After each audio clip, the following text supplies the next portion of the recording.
സുവിശേഷങ്ങളിൽ ആദ്യ ഭാഗങ്ങളിൽ രേഖപ്പെടുത്തിയിരിക്കുന്ന യേശുവിനെ സ്വീകരിക്കാൻ എളുപ്പമാണ്. കാരണം എന്താ? അത് അത്ഭുതങ്ങളെ കുറിച്ചാണ് പറഞ്ഞു വെച്ചിരിക്കുന്നത്.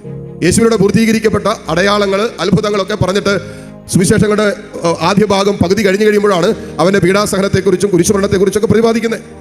ആദ്യ ഭാഗം നമുക്ക് കംഫർട്ടബിൾ ആണ്, കുഴപ്പമില്ല. പക്ഷേ ക്രൂശിക്കപ്പെട്ടവരെ കുറിച്ചും കുരിശിൽ എനിക്ക് വേണ്ടി മരിച്ചവരെ കുറിച്ചും സഹിച്ച ക്രിസ്തുവിനെ കുറിച്ച് പറയുമ്പോൾ സ്വീകരിക്കാൻ നമുക്ക് അല്പം ബുദ്ധിമുട്ട്. ആ ഈശോയെ ഫോളോ ചെയ്യാൻ നമുക്ക് ബുദ്ധിമുട്ടാണ്.